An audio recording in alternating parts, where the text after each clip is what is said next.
ہم اپنے آپ کو مسلمان کہتے ہیں، اور جب پیارے نبی صلی اللہ علیہ وسلم کی اطاعت کی بات آتی ہے تو سینہ تان کے کھڑے ہو جاتے ہیں کہ ہم پیارے نبی کی اطاعت کرنے والے ہیں، ہم پیارے رسول کی اتباع کرنے والے ہیں، ہم پیارے رسول کی اطاعت کرنے والے ہیں۔ ہم ڈھنڈورا یہ پیٹتے ہیں کہ ہم اطاعت رسول والے ہیں، ہم صرف رسول کی اطاعت کرتے ہیں، ہم صرف رسول کی بات کو مانتے ہیں، ہم صرف نبی کی بات کو لیتے ہیں۔ لیکن ہمارے گھروں کا حال دیکھو، آج ہمارا حال یہ دیکھو کہ ہمارے گھروں کے اندر بدعتیں گھسی ہوئی ہیں۔ آج یہی مسلمان جو اطاعت رسول کا دعویٰ کرنے والے ہیں، آج یہی مسلمان جو اطاعت رسول کا دم بھرنے والے ہیں، آج ان کے گھروں کے اندر، آج ان کے کاموں کے اندر، آج ان کے سماجوں کے اندر بدعتیں آ گئی ہیں۔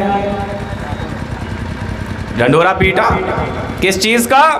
اطاعت رسول کا، کہ جو بھی کام لیں گے نبی سے لیں گے، نبی کے علاوہ کوئی دوسرے کا کام ہوگا تو نہیں لیں گے۔ لیکن لیا کہاں سے؟ بدعتیں ایجاد کر کر کے خود سے بنائی، یا پہلے سے جو چلتی آ رہی ہیں ان سے لے لی۔ تو ڈنڈورا اطاعت رسول کا، لیکن کام بدعتوں والے۔ اور دیکھیں، ہم مسلمان ہیں، اپنے آپ کو مسلمان کہتے ہیں، سمجھتے ہیں، کلمہ پڑھتے ہیں، اسلام کا دم بھی بھرتے ہیں، ہماری زبان سے لا الہ الا اللہ، لا الہ الا اللہ، اللہ کے علاوہ کوئی معبود برحق نہیں ہے، اللہ کے علاوہ کوئی معبود برحق نہیں ہے۔ ہم اس کا ورد بھی اپنی زبان سے کرتے ہیں، کہتے بھی ہیں، بولتے بھی ہیں، لا الہ الا اللہ، اللہ کے علاوہ کوئی عبادت کے لائق نہیں ہے۔ لیکن آج ان مسلمانوں کی حالتیں دیکھو، ان کے اندر شرک موجود ہے کہ نہیں؟ یہی مسلمان تمہیں شرک کرتے نظر آتے ہیں کہ نہیں؟ یہی مسلمانوں کے اندر شرک آ گیا ہے کہ نہیں؟ تو حالت دیکھیں کیا ہے ہماری، دعوے ہمارے کیا ہیں، حالت ہماری کیا ہے۔ اسی چیز کو اللہ تعالیٰ نے قرآن کریم کے ایک چھوٹے سے ٹکڑے کے اندر، چھوٹی سی آیت کے چھوٹے سے ٹکڑے کے اندر بیان فرما دیا۔ یا ایھا الذین آمنوا ادخلوا فی السلم کافہ، او ایمان والو، صرف زبان سے تم اپنے دعویٰ نہ کرو، بلکہ اسلام کے اندر پورے طریقے سے داخل ہو کر دکھاؤ۔ ایک چھوٹا سا سوال میں آپ سے کرتا ہوں۔ ابھی میں کسی سے بھی مجمع کے اندر پوچھوں کہ قبر کے اندر کتنے سوال ہوں گے، تو جواب ہوگا کہ 3 سوال ہوں گے۔ اگر میں یہ پوچھوں کہ وہ 3 سوال کون سے ہوں گے، تب بھی مجھے امید ہے کہ آپ جواب دے دیں گے کہ وہ 3 سوال کون سے ہوں گے۔ پہلا سوال، من ربک؟ قبر کے اندر جب مردے کو رکھ دیا جاتا ہے، سوال پوچھنے والے فرشتے آتے ہیں، آ کر سوال کرتے ہیں کہ بتا تیرا رب کون ہے، پہلا سوال۔ دوسرا سوال، من نبیک؟ بتا تیرا نبی کون ہے۔ تیسرا سوال، تیرا دین کیا ہے۔ تو آپ سوچ رہے ہوں گے کہ یہ تو بڑے آسان سے سوال ہے۔ جی ہاں، بالکل آسان سوال ہے۔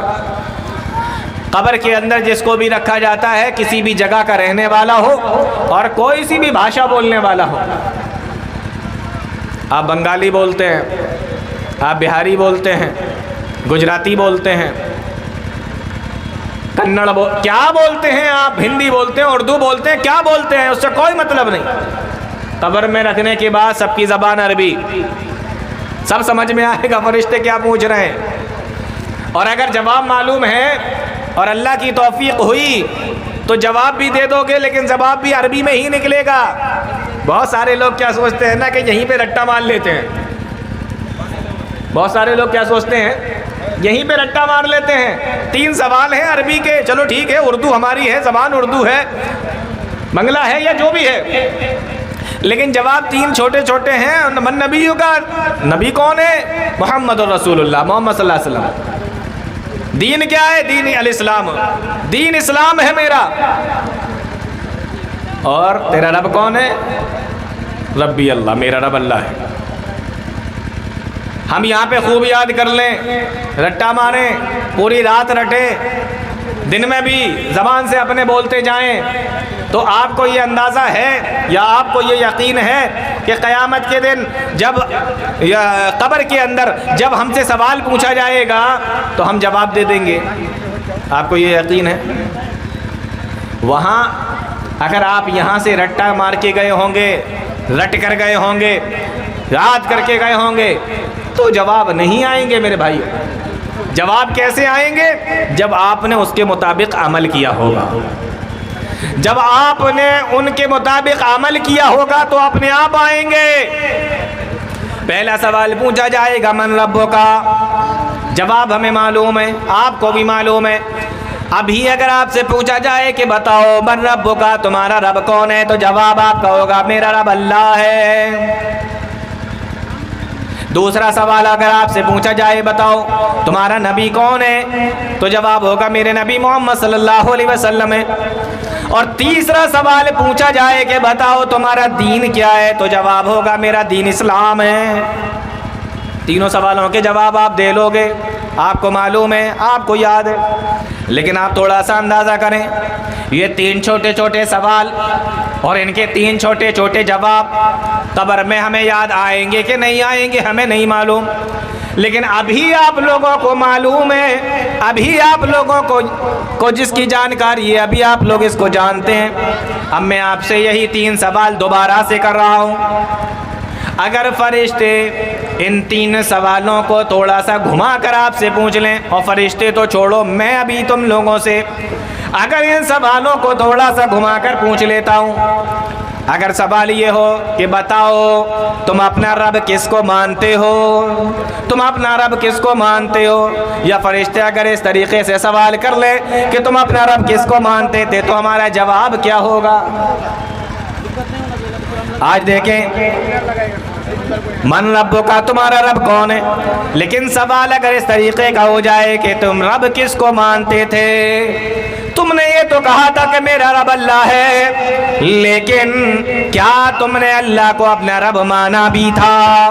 کیا تم نے اللہ کو اپنا رب مانا بھی تھا؟ کیا تم اللہ کو اپنا رب مانتے بھی تھے؟ تمہارے سجدے کس کے سامنے ہوا کرتے تھے؟ تم رکوع کس کے سامنے کیا کرتے تھے؟ تم دامن کس کے سامنے پھیلایا کرتے تھے؟ تم ہاتھوں کو اٹھا کر دعائیں کس کے سامنے مانگا کرتے تھے؟ تم نظر و نیاز کس کے لیے کیا کرتے تھے؟ من ربک کا، تم نے زبان سے تو دنیا کے اندر کہا تھا میرا رب اللہ ہے، لیکن تم نے کیا اللہ کو اپنا حقیقی رب مانا بھی تھا؟ تمہاری نمازیں کس کے سامنے ہوتی تھی؟ تمہاری قربانیاں کس کے لیے ہوتی تھی؟ تمہارے طواف کس کے لیے ہوا کرتے تھے؟ یہ سارے کے سارے کام غیر اللہ کے لیے کر کے آئے ہو۔ تو من ربک کا، تمہارا رب کون ہے؟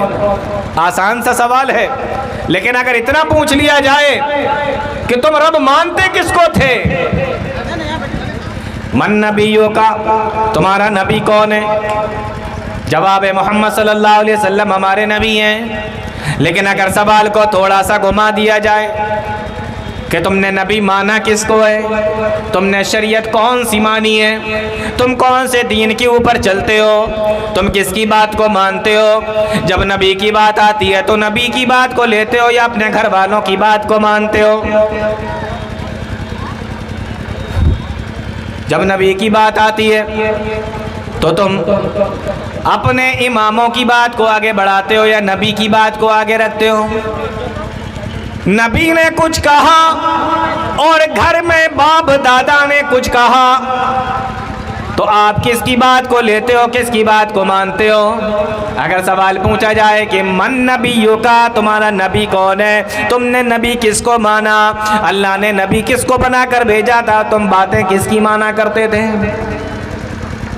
تیسرا سوال پوچھا جائے کہ تمہارا دین کیا ہے، ماں دینوں کا، جواب ہوگا کہ میرا دین اسلام ہے، لیکن کیا ہم نے اسلام کو اپنا دین مانا ہے؟ آج کیا ہم نے اسلام کو اپنا دین سمجھا ہے؟ آج ہمارے گھروں کا حال دیکھو، آج خود اپنا حال دیکھو، ہمارے معاشرے کا حال دیکھو، ہمارے سماج کا حال دیکھو، آج ہم نے دین کس کو مانا ہے؟ آج مسلمان لڑکیوں کو دیکھو، مسلمان لڑکوں کو دیکھو، آج ان کے پاس میں دین نام کی کون سی چیز باقی ہے؟ غیروں کی نقل کرنے میں لگے ہوئے ہیں، غیروں کی نقل کرنے میں لگے ہیں۔